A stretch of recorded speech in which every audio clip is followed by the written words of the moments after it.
Hello guys. और आज के इस वीडियो पर जो है हम लैंग्वेज और ट्वीक फाइल के बारे में बात करने वाले हैं, यानी व्यू फाइल के बारे में। किस तरह से व्यू फाइल या फिर लैंग्वेज फाइल काम करता है ओपन कार्ड पर। हमने कंट्रोलर और मॉडल दोनों भी पढ़ लिए हैं। अब जो है ये थर्ड टॉपिक है MVCL पैटर्न में, जो है हम एक व्यू पैटर्न और लैंग्वेज पैटर्न वो देखने वाले हैं। फिर हमारा एक कंप्लीट हम जो है वो ओपन कार्ड पढ़ लिए रहेंगे, यानी स्टार्टिंग पॉइंट ऑफ व्यू अगर मैं बात करूँ तो हमें फिर उसके बाद मॉडल बनाने आ जाएगा, कंट्रोलर बनाने आ जाएगा, देन लैंग्वेज और व्यू भी बनाने आ जाएंगे, तो हम ओवरऑल प्रोजेक्ट पर काम कर सकते हैं। ये सारी चीज़ें रहेंगी। तो सिंपली मैं डायरेक्ट स्ट्रक्चर इसका खोलता हूँ और उसके बाद मैं आपको बताऊंगा कि लैंग्वेज किस तरह से काम करती है और व्यू फाइल किस तरह से काम करती है। ठीक है, तो ये देखो लैंग्वेज हमने मॉडल और कंट्रोलर हमने पढ़ ली है। लैंग्वेज और व्यू फाइल आज की इस वीडियो पर डिस्कस कर लेंगे। ये कस्टम फाइल जो है, ये जो कस्टम फाइल है उसको अभी मैं बंद कर देता हूँ। अभी ये हमारा कंट्रोलर है और ये हमारा मॉडल है। अब मैं क्या करूँगा, सिंपली लैंग्वेज फाइल पर जाएंगे और लैंग्वेज की एक फाइल बना लेंगे और ट्वीक की एक फाइल बना लेंगे। लैंग्वेज बनाने से पहले मैं व्यू फाइल पर जाऊंगा, यानी हमारा पहले ट्वीक फाइल बनाएंगे। व्यू फाइल पर जाएंगे और व्यू के बाद आपको टेम्पलेट पर जाना है, और जैसे हमने डेमो करके एक फोल्डर बनाया था वैसे ही हम एक यहाँ पर फोल्डर बनाने वाले हैं, डेट इज डेमो नाम का। ठीक है, और डेमो के अंदर हमारी फाइल रहेगी डेट इज हमारा टेस्ट नाम का। टेस्ट ट्वीक भी रख सकते हो। ठीक है, यहाँ पर आपको PHP नहीं रहेगा, आपका जो भी एक्सटेंशन है ना वो ट्वीक रहेगा। ट्वीक एक जो है वो स्पेशल एक्सटेंशन है, जो कि आपके ई कॉमर्स वेबसाइट के लिए PHP का स्पेशल एक्सटेंशन है वो। ठीक है, तो इस तरह से ट्वीक फाइल है हमने बना लिया है। अभी ट्वीक फाइल पर जो है ना हम सिंपली एक HTML का कोड डालते हैं। सॉरी, यहाँ पर HTML का कोड इस तरह से नहीं चलेगा। ठीक है, अगर मैं बॉयलर प्लेट लेने जाऊंगा तो नहीं चलेगा। सिंपली मैं इस तरह से HTML का कहीं से मैं कोड लिख लेता हूँ, या फिर सिंपली मैं यहाँ पर H1 लिख लेता हूँ मेरे जस्ट फॉर इंफॉर्मेशन पर्पज। ठीक है, this is view file, this is, sorry, इस तरह से हम लिख लेते हैं दिस इज व्यू फाइल। और यहाँ पर हम इस तरह से H1 को क्लोज कर दूंगा। ओके, अब मैं ये हमारी व्यू फाइल बन गई है। ये व्यू फाइल को किस तरह से कंट्रोलर पर कॉल करते हैं वो भी बताऊंगा, और उसके बाद लैंग्वेज से भी किस तरह से कॉल करते हैं वो बताऊंगा। लैंग्वेज भी लोड करना पड़ता है, ट्वीक फाइल को भी लोड करना पड़ता है वहां पर। किस तरह से व्यू को कॉल किया जाता है वो बताता हूँ आपको।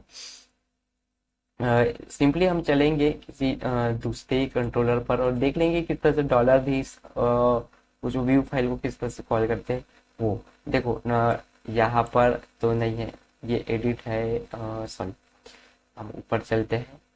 ये देखो इन्होंने क्या किए है, सिंपली ये फंक्शन इस तरह से, ये ऐड वाला फंक्शन है, और ऐड वाले फंक्शन के बाद जो है वो एडिट का फंक्शन है। ठीक है, रिडायरेक्ट करवा दी है डॉलर धीस URL इस तरह से। डॉलर धीस रिस्पॉन्स ये डिलीट का है। ठीक है, और ये गेट लिस्ट।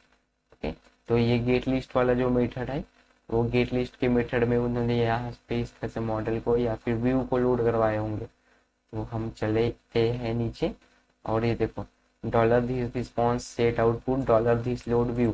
ठीक है, ये डॉलर दिस लोड व्यू एक मेथड रहता है, वो व्यू को इस तरह से लोड करवाते हैं। तो हम सिंपली इस तरह से मैं अपने मेथड से यहाँ पर हम लोड करवा लेंगे। तो इस तरह से हम लिख लेंगे डॉलर दिस, सॉरी, जिस तरह से मॉडल को करवाए थे उसी तरह से जो है हम यहाँ पर व्यू को लोड करवाएंगे, यानी व्यू यानी हमारा व्यू।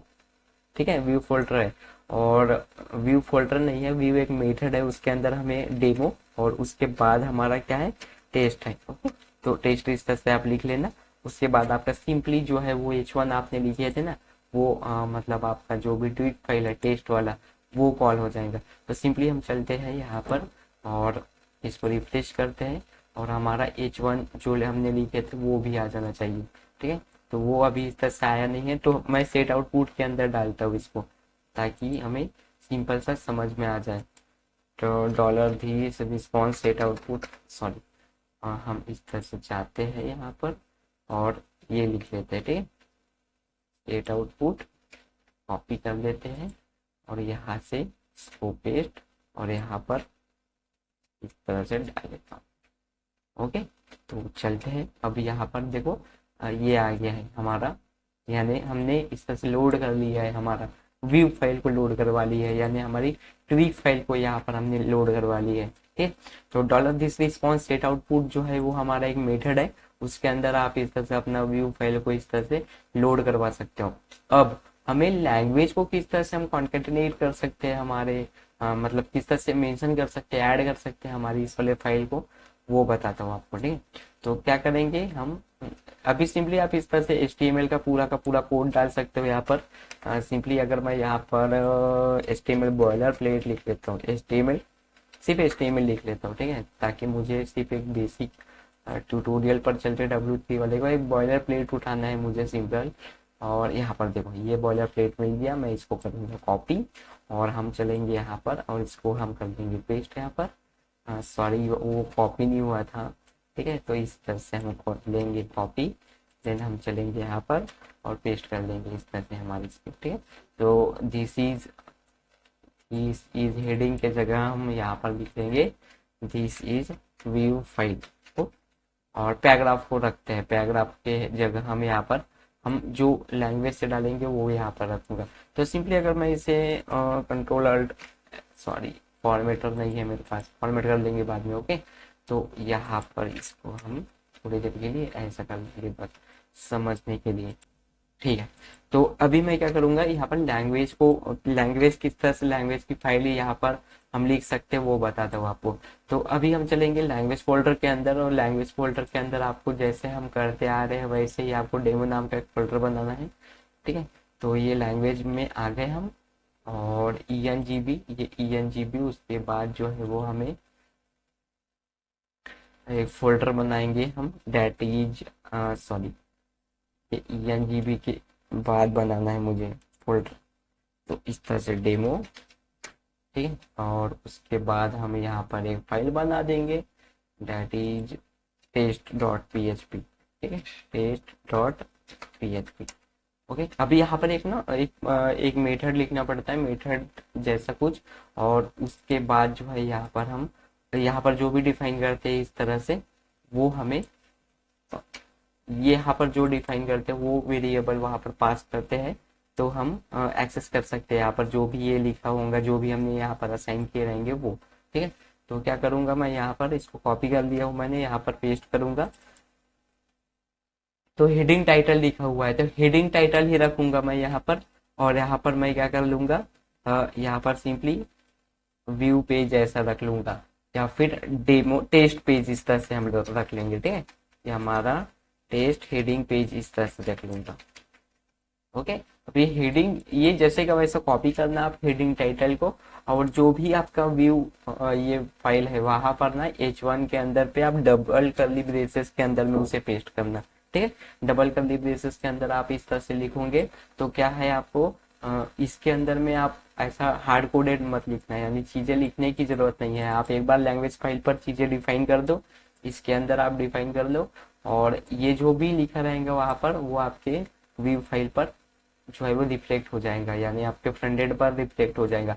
उससे पहले, रिफ्लेक्ट होने से पहले हमें अपने कंट्रोलर को बताना पड़ेगा कि हमने जो है वो अपना लैंग्वेज पे फाइल लिखी हुई है, तो हमें लैंग्वेज भी हमें लोड करना पड़ेगा।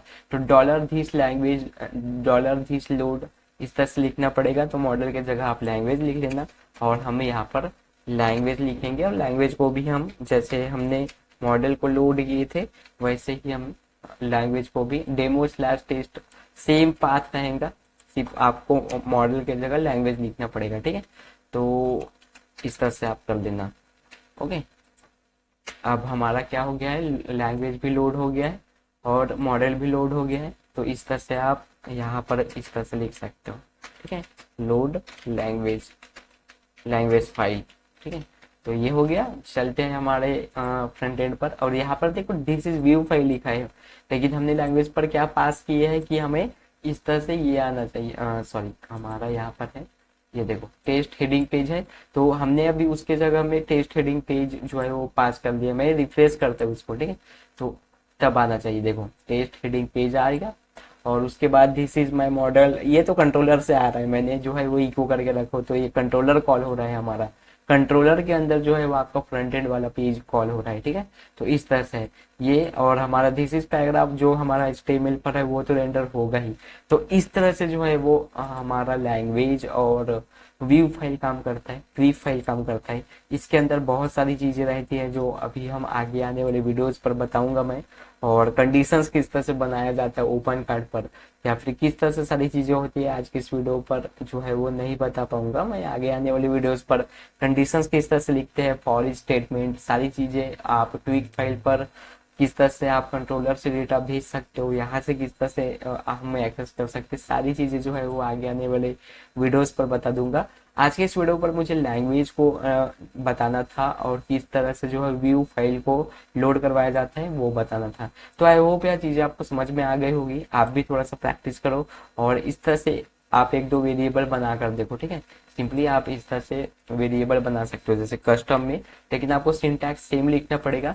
आप जैसे कि मैं यहाँ पर पैराग्राफ लिख लेता हूँ, पैराग्राफ, ठीक है, टेस्ट पैराग्राफ, या फिर पैराग्राफ टेस्ट, इस तरह से लिख लीजिए। और यहाँ पर हम लिख लेंगे कि दिस इज टेस्टिंग पैराग्राफ, ठीक है, this is testing paragraph, okay, ये हो गया। और ये पैराग्राफ टेस्ट को क्या करोगे आप पास यहाँ पर इस तरह से, जैसे हमने हेडिंग टाइटल को पास किए डबल कर्ली ब्रेसेस के अंदर, वैसे ही आप अ, अ, वैसे ही आप इस तरह से पास कर देना, यानी हमारा जो यहाँ पर पैराग्राफ टेस्ट है उसको यहाँ पर पास कर देना आप, ठीक है, दिस इज टेस्ट पैराग्राफ के अंदर में ये वेरिएबल यहाँ पर हमने डाल दिए। अभी क्या होगा, इसको सेव कर लेना, अब चलना और यहाँ पर रिप्लेस करना। यहाँ पर दिस इज पैराग्राफ लिखा होगा, उसकी जगह पे रिप्लेस हो जाएगा जो भी आपका मतलब हमारी जो भी लैंग्वेज फाइल पर जो भी लिखी रहेंगी वो यहाँ पर रिफ्लेक्ट हो जाएगा। और आई होप यार किस तरह से लैंग्वेज फाइल से आप रिफ्लेक्ट करवा सकते हो अपने फ्रंट एंड पर या फिर अपने व्यू फाइल पर, वो आपको समझ में आ गया होगा। और लैंग्वेज और व्यू मैंने कंप्लीट कर चुका हूँ। हमने मॉडल पढ़े, हमने लैंग्वेज किस तरह से बनाते हैं और व्यू फाइल किस तरह बनाते हैं, कंट्रोलर किस तरह से बनाते हैं, सारी चीजें हम एज अ बिगिनर हमने सीख ली है। और आगे आने वीडियोस पर जो है मैं CRUD एप्लीकेशंस बनाएंगे हम, किस तरह से हम डेटा को सेव करेंगे, फॉर्म से इंट्रोड्यूस करवाऊंगा किस तरह से फॉर्म बनाते हैं, और किस तरह से हम डेटा को सेव करेंगे बैकएंड पर यूजिंग मॉडल। ये सारी चीजें आपको बताऊंगा आगे आने वाली वीडियोस पर, बहुत ही इंटरेस्टिंग होने वाली है वीडियोस। तब तक के लिए आप सिर्फ मेरे इस चैनल को जो है वो सपोर्ट करते रहिएगा, और इस प्लेलिस्ट को आप शेयर कर देना अपने दोस्तों के साथ। तो चलिए मिलते हैं नेक्स्ट वीडियो पर, तब तक के लिए आप कोडिंग करते रहिएगा। And thank you guys for watching this video, and I will see you in the next video.